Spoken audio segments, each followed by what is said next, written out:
Buenos días, buenas tardes y buenos días mis queridos de cualquier parte del mundo. Yo soy Guadalupe y esto es Hablas Guadas. Y el día de hoy les traigo un nuevo video en este canal en donde les voy a estar hablando de mi primera lectura del año. Y es exactamente de Como agua para chocolate. Sí, el furor que tuvo la serie de HBO fue fuertísimo, va a tener segunda temporada, todo el mundo habla de él en TikTok, en Instagram, en cualquier lado ustedes ven este librito. Así que el día de hoy voy a más que todo contarles qué me pareció, qué sí tiene para ofrecer y qué cosas tal vez no me gustaron. Y si es tan bueno como todo el mundo cree. Así que comencemos antes de que el video se nos ponga enorme. ¿De qué trata Como agua para chocolate? Pues nos cuenta la historia de la familia de la Garza conformado por 3 personas. Y son exactamente Mamá Elena, Rosaura, Tita y Gertrudis.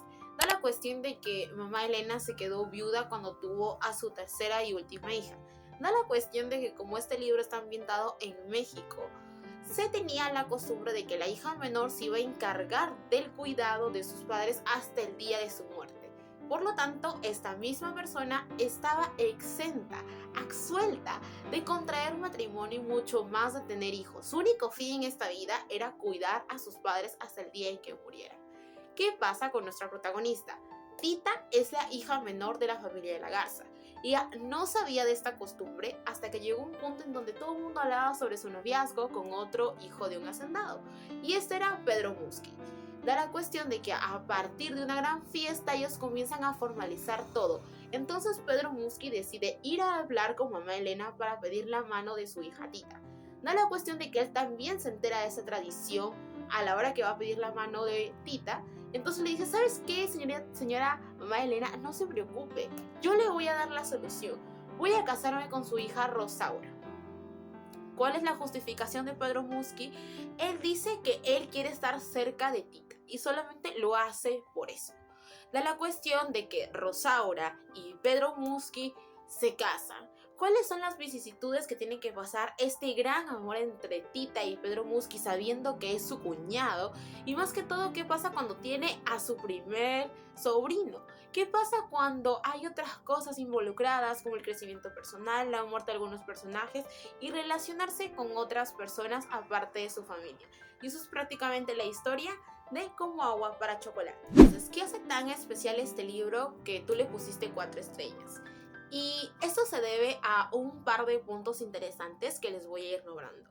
El primero son el realismo que tienen para representar las relaciones entre madre e hija. Pues vemos un montón de situaciones en donde claramente vemos a mamá Elena con una crianza muy diferente y cómo está bastante ensimismada y arraigada en su mente y cómo no puede dejar de ir la cultura o el hecho de cómo a ella le educaron, pero al final transmitir estas mismas enseñanzas a su hija. Vemos este puritanismo del hecho de que la chica siempre debe ser virgen hasta el matrimonio, o el hecho de que prácticamente la virtud, o en realidad la valía de una mujer, se ve por cuánto sangre en una sábana. También vemos la situación de la religiosidad del mismo pueblo, porque recordemos que pueblo chiquito, infierno grande, y más que todo tienen costumbres bastante diferenciadoras respecto a cada género, y si alguien no se acomoda a esa situación, pues claramente es mal visto. Y mamá Elena es una mujer bastante fuerte que ha tenido una vida bastante triste y turbia, porque primero fue casada con un hombre que claramente no amaba.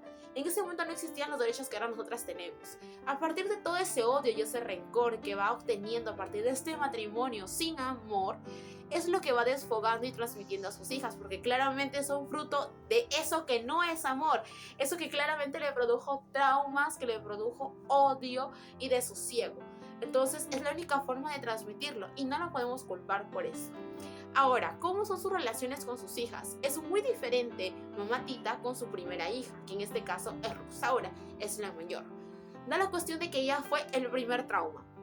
Y digamos que no lo fue tanto de alguna manera porque ya se venía adaptando a esa idea de que se iba a casar con un hombre que prácticamente no la amaba, la forzaba un millón de cosas, etc. Pero ¿qué pasa cuando hay una transición entre Rosaura, Gertrudis y Tita? Porque Gertrudis no es hija del matrimonio de la Garza, sino es más bien de un hombre que ella siempre amó. el hombre con el cual ella quería casarse y que al final le dijeron que no podía porque no tenía el mismo estatus social que ella. Y vemos esta relación entre su hija, la favorita, porque vemos de que a ella sí la ve con ojos de amor, sí la ama, sí la quiere, sí la atiende, sí la escucha, le permite darse un montón de libertades porque es fruto de ese mismo amor, de esa pareja que ella tanto amaba.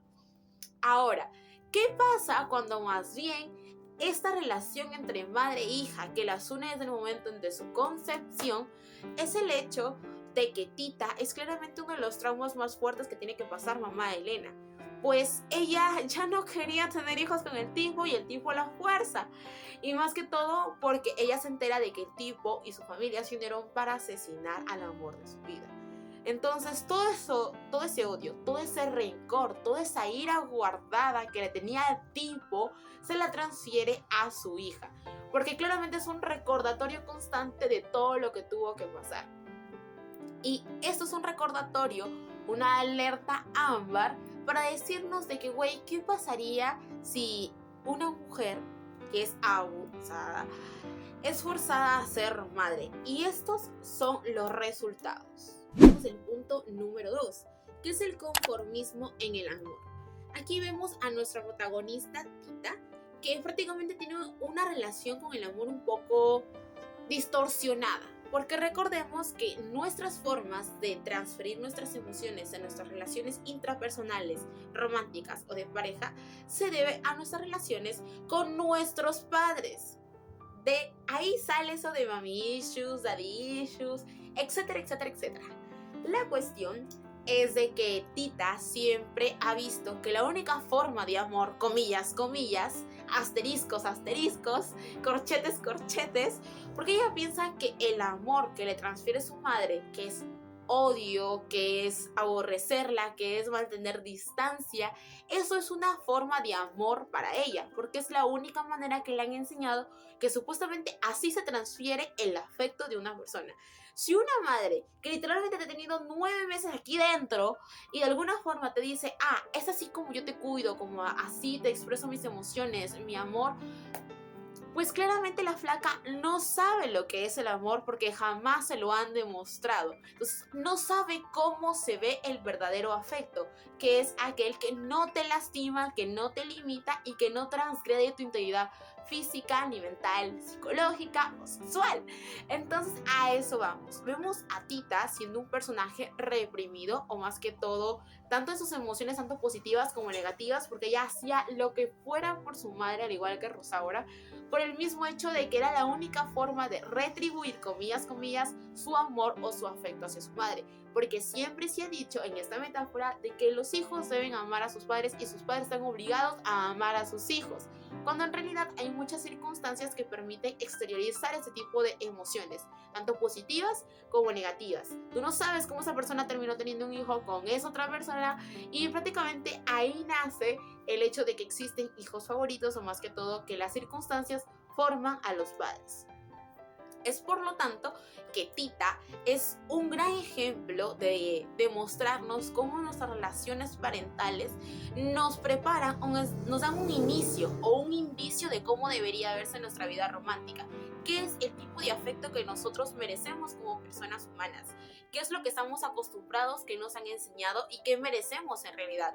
Porque recordemos que esta idea de que la familia siempre es primero y la familia sabe lo que hace, que los padres no vienen con un catálogo para tener hijos, entonces para que chucha tengan hijos, entonces vemos aquí una situación cultural distinta, porque vemos a mamá Elena en una situación crítica, vemos que esa es la única forma en la que ella tiene para sí cumplir su rol de madre, porque eso es lo que le han enseñado, y Tita también es su único rol para ser hija, es la única forma en la que ella transmite sus emociones o su afecto hacia su madre, el hecho de que la haya traído al mundo, el hecho de que le dé, digamos, comida, techo, etcétera, educación, y es su única forma de agradecimiento, porque también se confunde mucho el amor con el agradecimiento.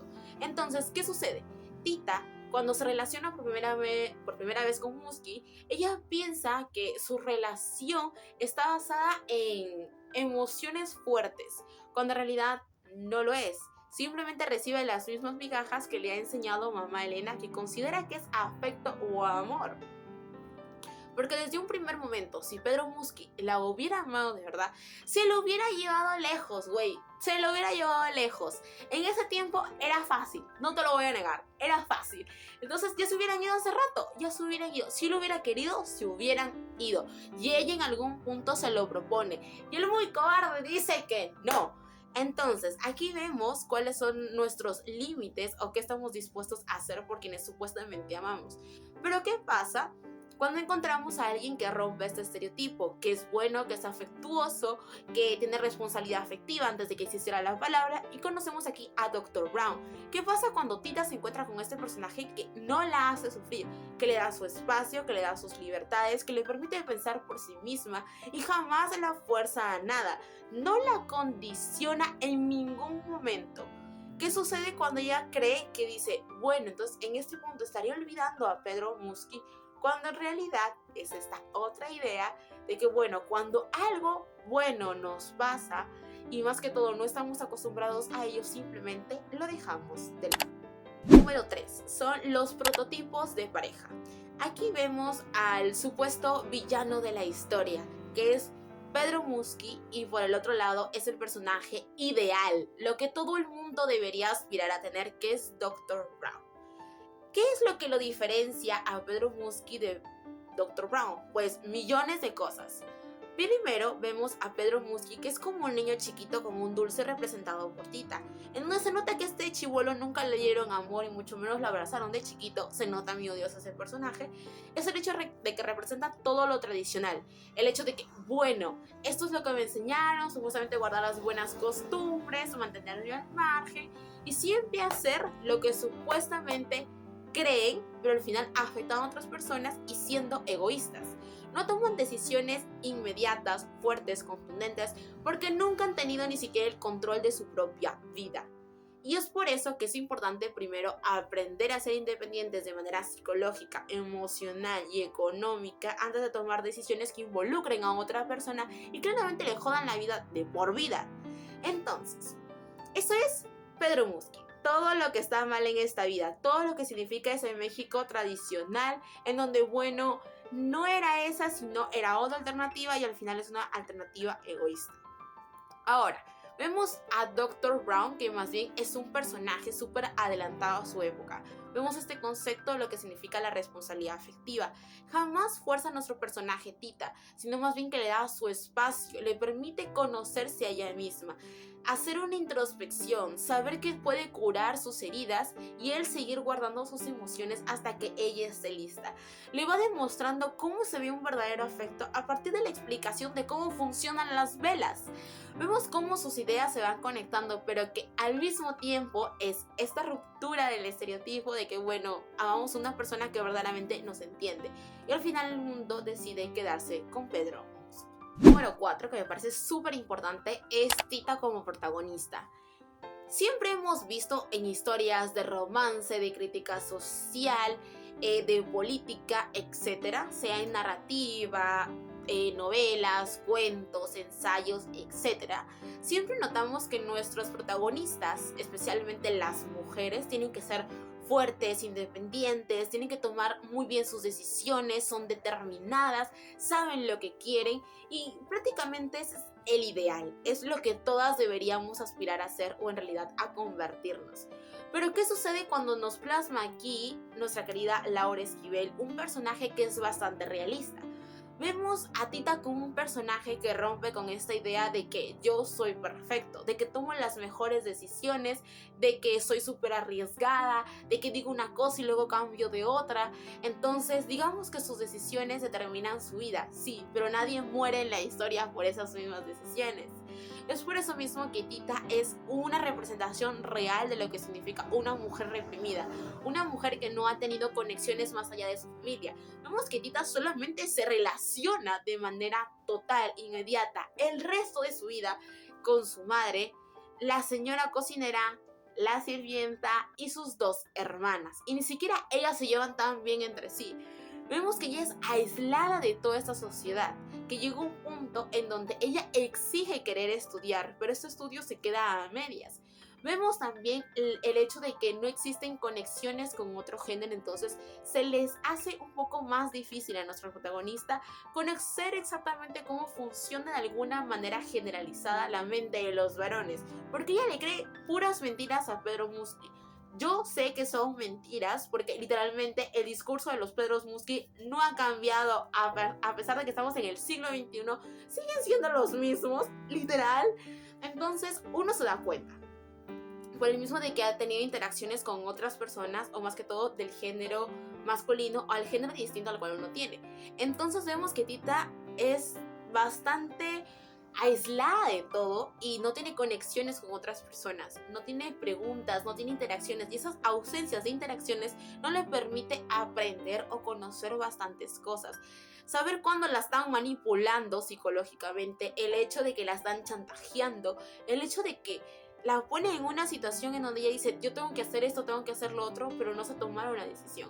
Vemos que Tita es un personaje realista, es una verdadera protagonista en los que todo el mundo se va a identificar, seas varón o mujer. Alguien en algún momento de su vida ha tenido que ser Tita. Alguna vez hemos tenido que tomar malas decisiones, el hecho de no estar de acuerdo con algo, el hecho de creer que tal vez éramos un tipo de persona, pero cuando van pasando ciertas circunstancias detonantes en nuestra vida, nos damos cuenta que había algo reprimido en nosotros. Número 5. Y es exactamente esta conexión súper brutal que representa el crecimiento personal de nuestra protagonista Tita con la comida. ¿Y a qué se debe esto? Algo que me parece muy curioso es la forma en cómo se utilizan los condimentos, los platos, para representar, uno, las emociones, las circunstancias, el desarrollo de una historia a partir de la comida y al mismo tiempo cómo reaccionan los personajes desencadenando un problema específico. Algo que me parece súper brutal es el hecho de cómo Laura Esquivel hace que la boca se te haga agua mientras tú vas leyendo. Porque tú dices, yo tengo hambre en este momento. Yo quiero comer eso que Tita está preparando en la cocina. Yo mientras lo iba leyendo decía, Dios mío, quiero cocinar así. Lamentablemente no me gusta la cocina, solamente cocino para sobrevivir. Entonces, no, ni cagando me va a salir esto. La cuestión es de que Laura Esquivel hace algo bastante curioso, así como ya lo hemos visto en Patrick Suski del perfume, en donde él más bien utiliza su escritura para transferir aromas a ese nivel. El hecho de que tú sientas asco, el hecho de que tú puedas sentirte como refrescado, sensual, enojado, furioso. Entonces todas las emociones se transfieren en ese tipo de redacción. Ahora, lo mismo vemos, y de manera incluso muchísimo mejor, en Laura Esquivel con este libro Como agua para chocolate. Vemos muchas situaciones en donde a partir de las recetas nos dicen, mira, si no encuentras este ingrediente, hay otro. Se vuelve como tu mujer íntima, se vuelve como tu amiga, se vuelve tu fangirl, se vuelve tu best friends. Tú eres la más feliz teniendo esa conversación con tu amiga Tita, porque es así como ella transfiere sus emociones. Vemos su gusto por la comida, vemos qué quiere decir con cada platillo y cómo en realidad lo percibe cada persona.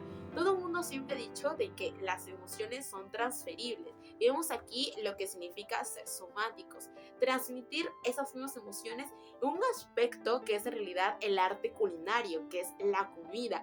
Porque siempre hemos visto de que dicen, ah no, es que en este restaurante no cocinan bien, ah no, es que seguro han cambiado al cocinero o al chef porque la comida ya no sabe igual, y viene la palabra peruana de el sazón. Eso mismo es lo que descubrimos aquí en Como agua para chocolate. Y más bien como último punto, punto número 6, es el hecho del realismo mágico.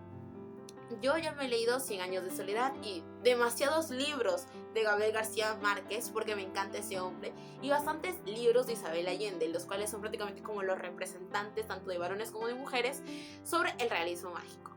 Da la cuestión de que este libro no fue la excepción. Laura Esquivel hace algo increíble con el realismo mágico, porque a diferencia de los escritores que les acabo de mencionar, es algo muy bien marcado, que literalmente utilizan un capítulo para utilizarlo o para expresar este estilo artístico que es más que todo el realismo mágico.